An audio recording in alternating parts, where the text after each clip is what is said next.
Welcome back to my channel learners buddy. നാം ഇപ്പോൾ പഠിക്കുവാൻ പോകുന്നത് NCERT സിലബസിലെ 3ാം ക്ലാസ്സിലെ കിത്തനെ പൈർ എന്ന ഹിന്ദി പാഠമാണ്. നമുക്ക് ഈ പാഠമൊന്ന് പഠിച്ചാലോ? കിത്തനെ പൈർ, എത്ര കാലുകൾ? ബച്ചേം, സുപ്രഭാത് അധ്യാപികാജി. കുട്ടികൾ പറയുകയാണ്, ക്ലാസ്സിലേക്ക് കടന്നു വന്ന അധ്യാപികയോട് പറയുകയാണ്, ഗുഡ് മോർണിംഗ് ടീച്ചർ. अध्यापिका, सुप्रभात बच्चों. Good morning children. आज हम धरती पर रहने वाले जीवों के पैरों की संख्या की बात करेंगे. എന്താ അധ്യാപിക പറഞ്ഞത്?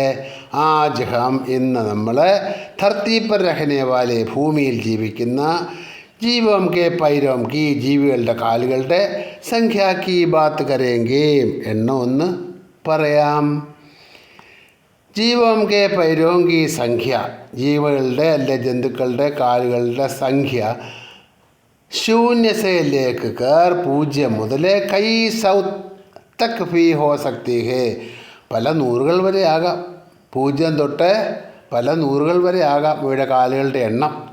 അച്ഛാ, കോയി ബതാ സക്താ ഹൈ കി, ആർക്കെങ്കിലും പറയാൻ കഴിയുമോ? കിസ് ജീവ് കാ പൈർ നഹീം ഹോത്തേ, ഏത് ജീവിക്കാണ് കാലില്ലാത്തതെന്ന്? അപ്പം ശ്യാം പറയാണ്. ശ്യാം, ജി ഹാം അധ്യാപികാജി. പറയാം ടീച്ചറെ. മുझे പതാ ഹേ, എനിക്കറിയാം. ബർസാത്ത് മേനെ ബഹുത്ത് കേച്ചുവേ ദേഖേ ഹേ, മഴക്കാലങ്ങളിൽ ഞാൻ ഒരുപാട് മണ്ണിരകളെ കണ്ടിട്ടുണ്ട്. ഉൻകെ പൈർ നഹി ഹോത്തേ, അവയ്ക്ക് കാലുകളില്ല. വേ പേട്ട് കെ ബൽ സർക്തേ ഹേ, അവ വയറിൻ്റെ ബലത്തിൽ ഇഴയുകയാണ് ചെയ്യുന്നത്. സർക്തേ മീൻസ് ഇഴയുക. അധ്യാപിക പറയുകയാണ്, ബഹുത്ത് ഠീക്ക്, വളരെ ശരി. അപ്പോൾ കുച്ച് ദോ പൈരോം വാലെ ജീവിയോം കി ബാത് കരേങ്കേ. അപ്പം നമുക്ക് 2 കാലുള്ള കുറച്ച് ജീവികളെ പറ്റി പറയാം. ഇൻ ജീവോം കെ ദിബാദ് കഹത്തേ ഹേ, ഇവയെ ദിബാദ് അല്ല ഇരുകാലുള്ളവ എന്നാണ് പറയുന്നത്. മനുഷ്യക്കെ അതിരിക്ത്, മനുഷ്യരെ കൂടാതെ ആപ്പ് ഓർ കോയി ദിബാദ് ബതാ സക്താ ഹേ, വേറെ ഏതെങ്കിലും ഇരുകാലിയുടെ പേര് പറയാമോ? 2 കാലുള്ളവയുടെ പേര് പറയാമോ എന്നാണ് അധ്യാപിക ചോദിച്ചത്. ക്യോം നഹീം, എന്തുകൊണ്ടില്ല? സാരി ചിട്ടിയം ദിബാദ് ഹി ഹോത്തി ഹേന, എല്ലാ പക്ഷികൾക്കും 2 കാലിലേ ഉള്ളൂ. അധ്യാപികാജി. ടീച്ചറെ, എന്താ ചോദിച്ചത്? മേശ ചോദിച്ചു. എന്തുകൊണ്ടില്ല? സാരി ചിടിയം ദിബാദ് ഹി ഹോത്തി ഹേന, അല്ല പക്ഷികൾക്ക് 2 കാലിലേ ഉള്ളൂ അധ്യാപികാജി എന്നാ ചോദിച്ചു. അധ്യാപിക എന്നാ പറഞ്ഞത്? ബിൽക്കുൽ സഹി കഹാ രമേശ്. രമേശ് ശരിയാണ് പറഞ്ഞത്. അബ് ഹം യദി പശുओं की बात करें, ഇപ്പം നമുക്ക് ഈ മൃഗങ്ങളെ പറ്റി പറയാം. തോ യഹ് ബതായിയാക്കേ, നിങ്ങളത് പറയണം.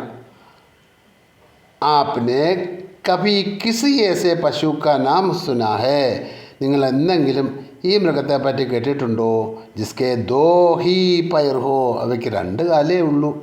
അങ്ങനെ ഏതെങ്കിലും മൃഗത്തെ പറ്റി കേട്ടിട്ടുണ്ടോ എന്നാണ് ചോദിക്കുന്നത്. സവിത പറയുകയാണ്, ജി ഹാം അധ്യാപികാജി. ശരി ടീച്ചറെ. മേരി മാം, എൻ്റെ അമ്മ ഏക് ദിൻ മുझे ഓസ്ട്രേലിയ ദേശ് കെ വിഷയ മേ ബതാ രഹി ഥി. എൻ്റെ അമ്മ എന്നോട് ഓസ്ട്രേലിയ ദേശ് കി വിഷയമേ, ഓസ്ട്രേലിയ ദേശത്തിൻ്റെ കാര്യങ്ങളെപ്പറ്റി ബതാ രഹി ഥി, പറയുകയായിരുന്നു. അവർ ഉൻഹോനെ മുझे വഹാം പായേ ജാനെ, അമ്മ എന്നോട് വഹാം പായേ ജാനെ, അവിടെ വളർന്നു വരുന്ന ഏക്ക് ദിബാദ് പശു കാ ചിത്ര ദിഖായത, ഒരു 2 കാലുള്ള ജന്തുവിൻ്റെ അല്ല മൃഗത്തിൻ്റെ പടം കാണിച്ചു തന്നിരുന്നു. ജോ ദോ പൈരോം പർ, അതതിൻ്റെ 2 കാലിൽ കുത് കർ ചൽത്താ ഹേ, ചാടിയാണ് നടക്കുന്നത്. കിന്തു, എന്നാൽ മേ ഉസ്കാ നാം ഭൂൽ ഗയി, എന്നാൽ ഞാനെൻ്റെ പേരും മറന്നുപോയി. രജനി പറയുന്നു, ഹാം मैंने भी उस दिबाद पशु का विषय में एक പുസ്തകം പഠാതാ, ഞാനും ആ ഇരുകാലി മൃഗത്തിൻ്റെ പേരിൽ ഒരു പുസ്തകം വായിച്ചിരുന്നു. അതിൻ്റെ പേരിലുള്ള അതിനെപ്പറ്റിയുള്ള ഒരു പുസ്തകം വായിച്ചിരുന്നു. ഭീ ഞാനും ഉസ് ദിവാദ് പശുക്കെ വിഷയമേ ആ രണ്ട് കാലുള്ള മൃഗത്തിൻ്റെ കാര്യത്തിൽ ഏക പുസ്തക് പഠാത ഒരു പുസ്തകത്തിൽ വായിച്ചിരുന്നു. ജോ പുസ്തകാലയ സേ ലായി ഥി അത് ഞാൻ ലൈബ്രറിയിൽ നിന്ന് കൊണ്ടുവന്നതായിരുന്നു. മുझे ഉൻകാ നാം ഭീ യാദ് ഹേ എനിക്കതിൻ്റെ പേരും കൂടി ഓർമ്മയുണ്ട്. ഉസേ കങ്കാരു കഹത്തെ ഹേ അതിനെ കങ്കാരു എന്നാണ് വിളിക്കുന്നത്. ഉസ്കെ പേട് പർ അതിൻ്റെ വയറിൽ ഏക തൈലി ഭീ ഹോത്തി ഹേ ഒരു സഞ്ചിയും കൂടിയുണ്ട്. ജിസ്മേ അതിൽ അപ്പനെ ബച്ചോം കോ സാത്ത് ലേ ജാത്താ ഹേ അതിൽ അതിൻ്റെ കുഞ്ഞുങ്ങളെ കൂടെ കൊണ്ട് നടക്കും. ഈ പാഠത്തിൻ്റെ ബാക്കി ഭാഗം നമുക്ക് രണ്ടാമത്തെ പാർട്ടായിട്ട് കേൾക്കാം കേട്ടോ. ഈ ക്ലാസ് നിങ്ങൾക്കിഷ്ടമായെങ്കിൽ നിങ്ങൾ ലൈക്ക് ചെയ്യുക, ഷെയർ ചെയ്യുക, സബ്സ്ക്രൈബ് ചെയ്യുക.